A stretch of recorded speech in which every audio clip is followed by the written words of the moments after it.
Oke, kembali lagi di channel Fatin TV dan di video kali ini saya akan memberikan tutorial bagaimana caranya mengedit di After Effects ya, cara menggunakan After Effects.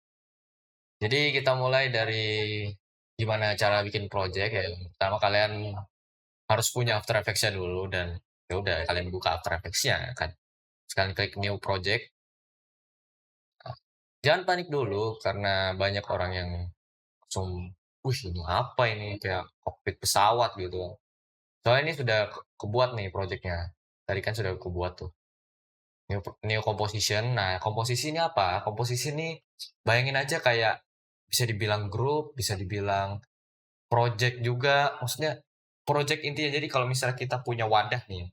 Nah, composition itu yang menjadi wadahnya. Jadi kita meletakkan editan kita, musik, video. Nah, itu ada di dalam composition ini nanti.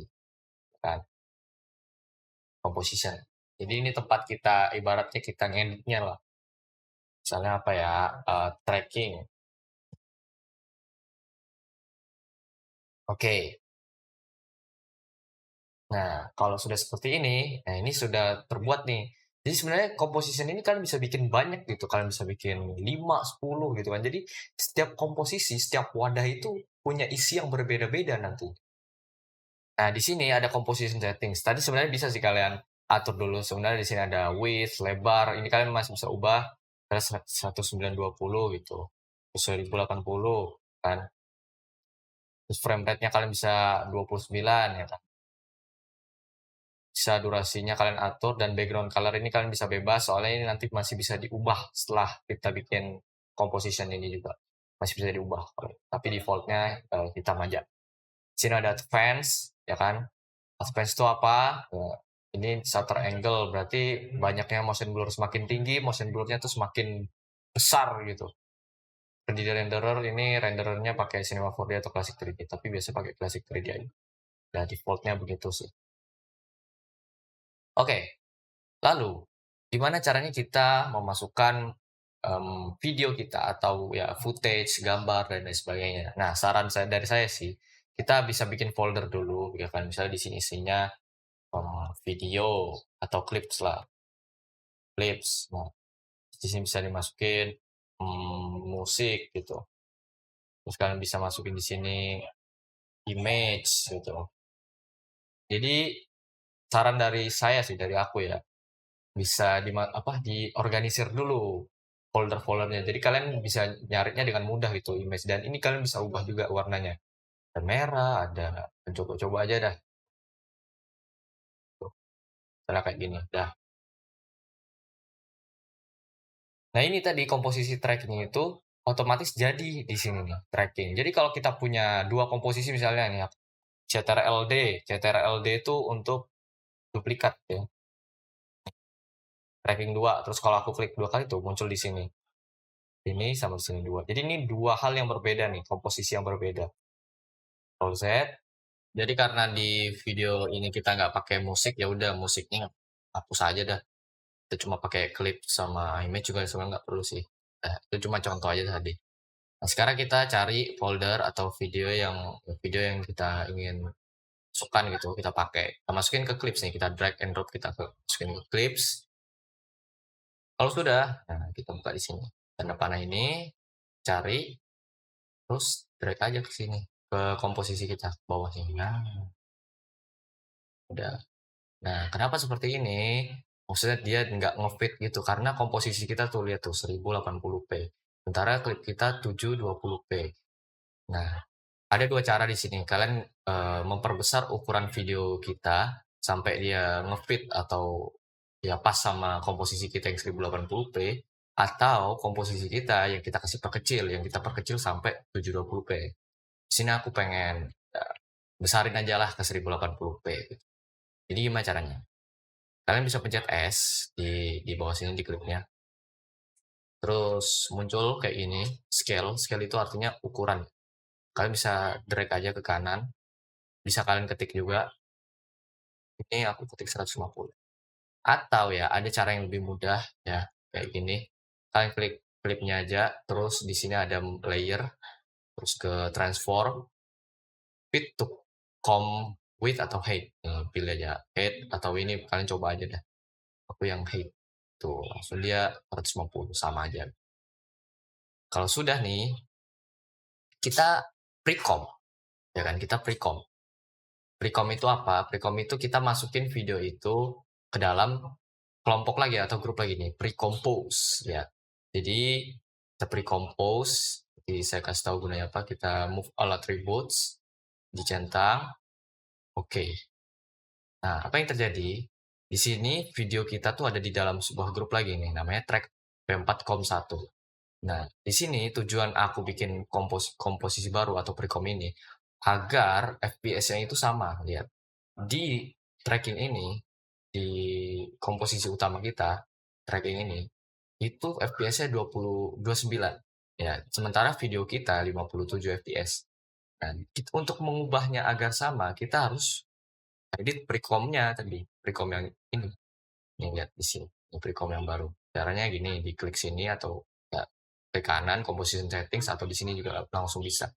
Composition settings, dan frame rate-nya kalian ubah jadi 29, sekian. Pokoknya disamain sama komposisi utama kita, tempat kita mengerjakan segala sesuatunya nanti. Ya, ini kelompok. Nah, jadi ini track MP4 ini sudah 29 fps dan dia sudah sama fps-nya. Dan kalian akan notice di sini akan ke crop karena ya kita tadi berapa tadi? Komposisi tracking kita cuma berapa detik ya. Nah, kita panjangin. Jadi caranya ya kita klik kanan di tracking, di komposisi tracking ini, atau bisa di sini, sama aja, composition settings. Duration-nya kalian tambahlah 10 atau berapa, 5 lah. Nanti kalau kepanjangan sih. Nah, ini kan kepanjangan nih. Ini kan kepanjangan. Gimana cara nge-crop work area kita nih? Ini kalian bisa tarik di sini yang biru-biru ini, bisa tarik ke kiri ini, geser, ditahan terus di drag aja. Atau kalian bisa deketin ini, kalian ini garis apa ini, playback.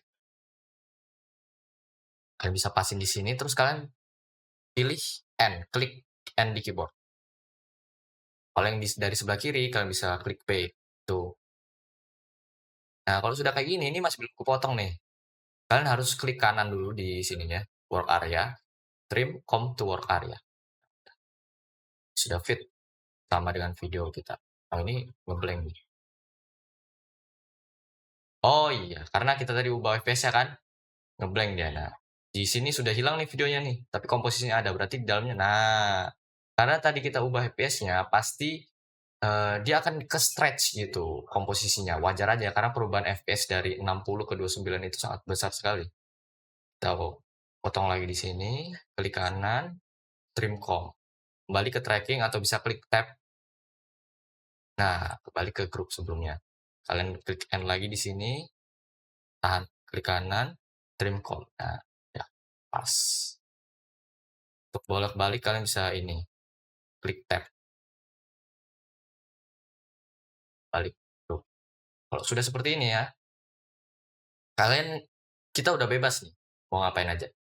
Ini aku pengen tracking contohnya, track motion kan. Kalau kalian nggak muncul menu trackernya di sini, ya kan, menu tracker, kalian bisa pergi ke Windows, terus cari di sini tracker. Workspace-nya juga kalian harus pilih ya kan, yang kalau ada yang sama kayak aku gini default. Jadi bisa nih workspace, reset default to save layout. Udah, track kamera deh, track kamera, track kamera. Ini fungsinya apa sih? Di sini aku pengen bikin teks yang tracking sama suatu objek atau benda gitu. Ini lumayan menunggu ya, lumayan lama. Nah, kalau sudah jadi seperti ini, sebenarnya kalian bisa ubah shot type-nya, misalnya kalau misalnya dia agak bermasalah gitu kan, coba-coba untuk mengatur salah satu dari ini aja. Kalian pokoknya tweak-tweak sendiri aja. Ini aku pilih, nah bagian ini.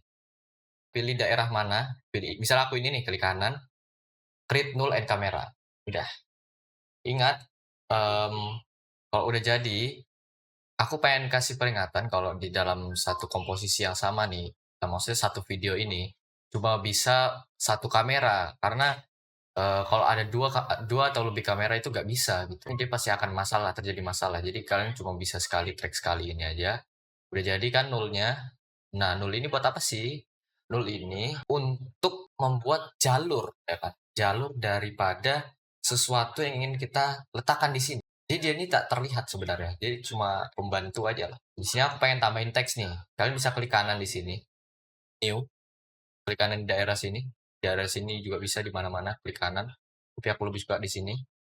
New text. Udah kalian ketiklah bla bla bla. Oke. Lalu kalau sudah jadi teksnya, ini aku pengen ubah dulu anchor point-nya. Ya, apa sih anchor point itu? Jadi anchor point itu, nih, tahu lihat titik tengah di sini? Mbak, aku mati kurangi opposite. Nah ini titik tengah ini itu namanya adalah anchor point atau ya sebut saja jangkar lah, sesuai namanya anchor jangkar. Nah jangkar ini berfungsi sebagai titik pusat dari si gambar ini atau objek inilah. Misalnya kalau aku ubah scale-nya nih, tuh dia ke tengah. Tapi bagaimana kalau aku pindahin anchor point-nya ke kiri? Coba ini di sini ada tools namanya pen behind atau bisa pakai Y, ya kan? Bisa juga pencet sini. Taruh di misalnya di mana ya? Di pojok sini lah, ya kan? Random aja. Terus aku kecilin sekarang ukurannya. Tuh, dia ngikutin titik pusatnya gitu nah. Ya kan? Jadi dimanapun kalian meletakkan ini, jadi dia akan menjadi titik pusatnya gitu. Ya, aku pengen ubah di sini ada tombol apa ini? Menu pen behind atau kalian bisa ketik Y, ambil, tahan kontrol. Nah, terus gimana nih caranya aku pindahin nih? Pindahin teksnya nih. Di sini kalau kalian mau pindahin ada namanya P, position, ada namanya S, scale, ada namanya R, rotasi. Nah, untuk memunculkan semuanya, gimana nih kalau aku pencet P, R-nya hilang. Kalau aku pencet S, S-nya hilang. Gimana caranya? Nah, caranya, kalian bisa, ini kan sudah muncul S nih. Kalian bisa Shift P munculin posisi. Tanpa menghilangkan yang lain. Shift R, nah akan memunculkan rotasi juga. Shift R juga, begitu pun sebaliknya. Tuh. Sorry.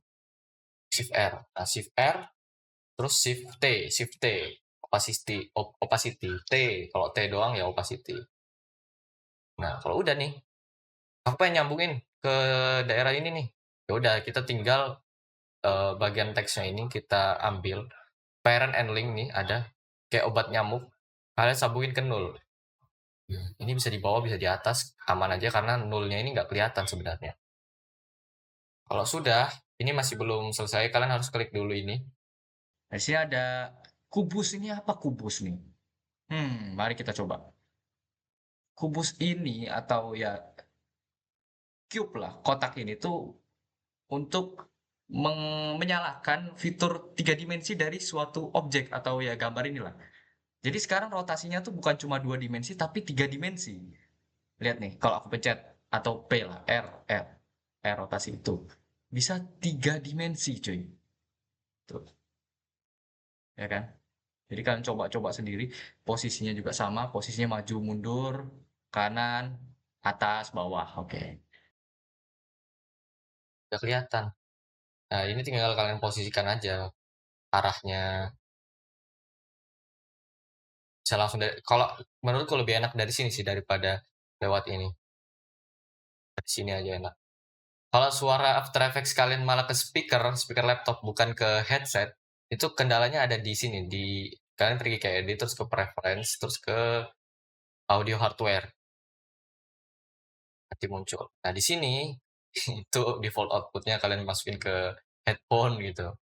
Kalau udah pasti suaranya akan muncul. Ini aku mute aja dah. Ini mute ya, di sini mute mata itu untuk sembunyiin. Kalau ini yang titik ini untuk solo, tuh solo. Ini kunci ya untuk kunci biasa. Oke, anggaplah ini udah benar gitu ya. Kalau sudah, ini udah jadi sebenarnya. Tuh. Oh ya, ini ada full, auto, half, third, quarter ini buat apa sih? Ini tuh preview lihat. Kalau aku pencet quarter, dia akan jadi burik. Third juga, half juga, full juga. Ini agar pas kita preview itu ringan. Misalnya kalau laptop kalian kentang dan nggak kuat untuk preview, kalian ubah jadi quarter aja atau custom nih, bisa custom, ya kan? Quarter aja yang paling ringan itu. Tuh. Terus di sini biar ada motion blur-nya, di sini kalian bisa taruh motion blur di bla bla bla ini, ada tanda motion blur. Nah, kalian klik aja dan pastikan ini biru-birunya nyala. Kalau biru-birunya mati, ya mati juga motion blur-nya gitu. Kita bisa klik kanan di editing sini, composition settings. Nah, kita bisa di advance, shutter angle gitu kan, shutter phase. Ya kalian coba aja deh. Tuh bedanya. Tuh, tapi 250 aja cukup dah. Gak usah banyak-banyak. Kasih half aja biar kelihatan. Nah, terus gimana kalau aku mau bikin dua teks? Coba aku eksperimen. Copy lah. Ctrl D. Teksnya pindahin. Aduh.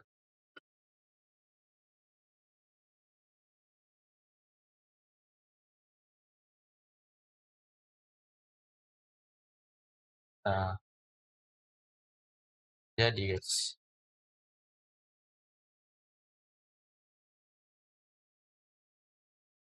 Dan di sini teksnya juga kalian bisa ubah warnanya. Jadi ini banyak efek-efek yang dipakai orang YouTube ya. Tuh lihat.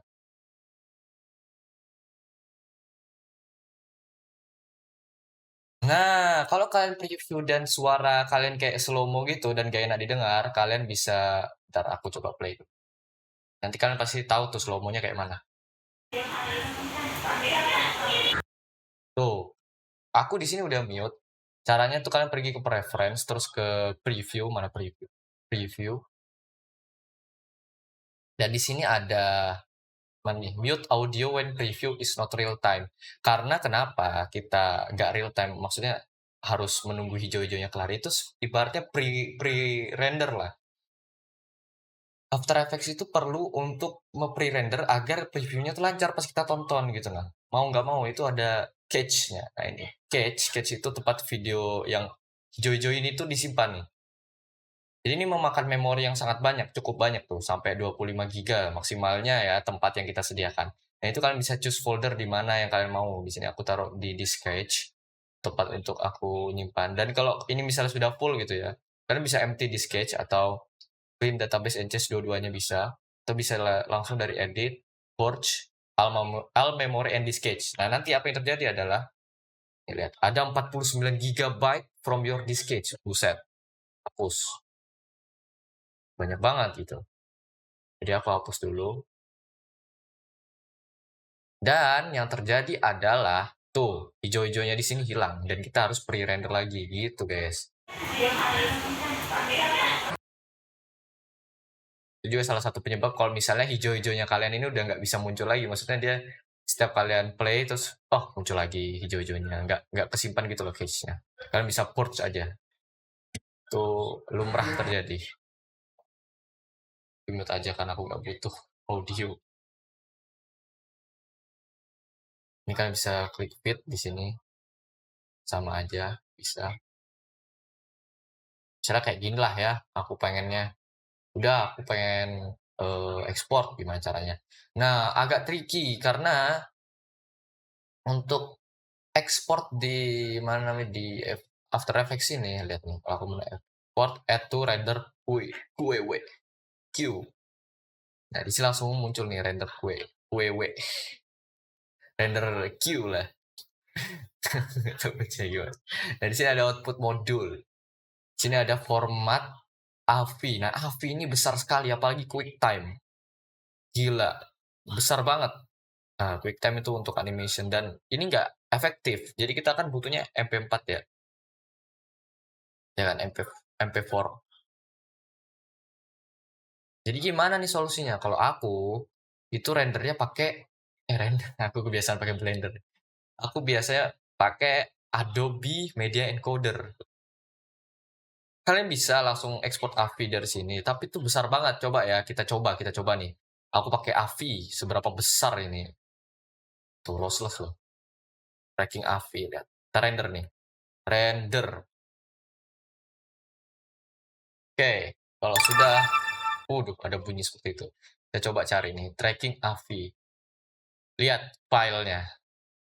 1 GB untuk video 10 detik. Kan what gitu. Coba kita play. 1 GB loh ini guys. Jadi nggak efektif, apalagi pakai QuickTime gitu. Lihat, seberapa lama. Ya, ini aja lama loh. Udah, nanti video kepanjangan. Udah, jadi nggak jadi ya. Kita nggak bisa pakai AVI ini untuk eh, render, nggak efektif. Jadi caranya gimana? Kita pakai Adobe Media Encoder. Banyak kok yang pakai cara ini. Export, kalian harus butuh dua ya. Butuh aplikasi Adobe Media Encoder juga. Lihat, otomatis terbuka. Dan versinya harus sama, 2020 juga. Kalau misalnya kalian pakai After Effects 2020. Kalau udah ya, berarti kita tunggu dulu. Kita tunggu dia muncul di sini ya. Dan kalau kalian merasa ini lama gitu, kalian bisa keluar aja dari Adobe Media Encoder-nya atau ya tetap sabar menunggu aja sih. Nah, akhirnya kalau sudah muncul begini, oh ya guys, maaf maaf, aku lupa, benar-benar aku lupa. Minimize, ya kan? Di sini kita lupa untuk nge-save project-nya. Jadi masih untitled project. Harusnya kita save dulu, save as. Nah, jangan lupa di-save. Nah, kalau nggak gitu ya kocak gitu, lucu. Di sini sudah ada tuh temp. Temp itu temporary atau sementara. Jadi ini disimpan di tempat sementara di laptop kita. Jadi setelah kita keluar pun mungkin beberapa waktu saat kemudian ini kehapus gitu, temporary atau cache file yang sementara. Ya udah kita ulang, kita ulang. Kita ulang, kita di sini hapus. Hapus, kita masukin lagi file, export, Adobe Media Encoder. Nah, sudah muncul. Di sini ada opsi H264. Nah, ini udah opsi yang paling kita butuhkan nih, H264 nih. Ada match source, medium bitrate. Nah, kalian bisa custom aja. Kalau aku lebih suka custom dan ya udahlah, aku ada preset sendiri sih. Tuh, paste. Sini di video kalian bisa pakai VBR One Paste, CBR. Ada yang bilang CBR itu nggak bagus, ada yang bilang bagus. Jadi kayak, I don't know, kalian searching sendiri aja. Cuma lebih lama sih ini VBR tuh, pas aku CBR aja lah. Terus match source, nah tuh match source ya udah match source. Audio, nah untuk audio udah sih segini aja cukup, maksimum bitrate. Dan yang perlu kalian atur tadi bitrate aja. Semakin bitrate ini rendah, maka yang terjadi pada video kalian adalah video kalian tuh pecah-pecah, ya kan?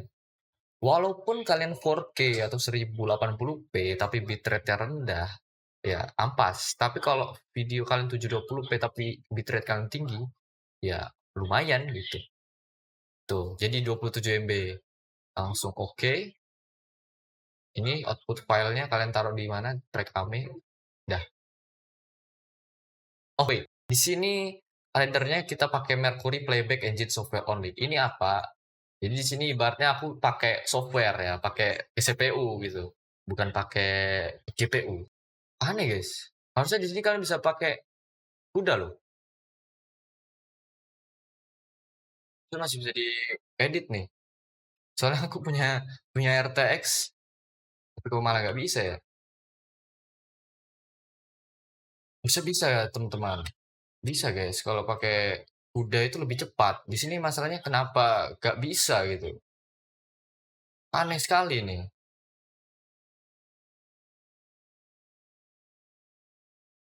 Nah guys, sudah muncul lagi guys. Nah ini Adobe Mercury Playback udah muncul. Nah coba kita drag and drop lagi deh track ini, project file kita.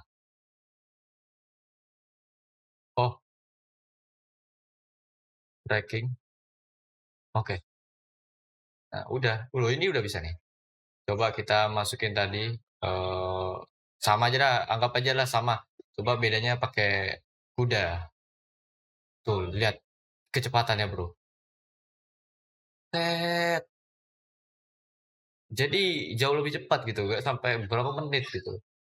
Oke, jadi tadi masalahnya ngebug aja Adobe Media Encoder-ku. Jadi oke. Gimana sekarang videonya? Ada di sini, harusnya ada di sini, di track Ame. Nah,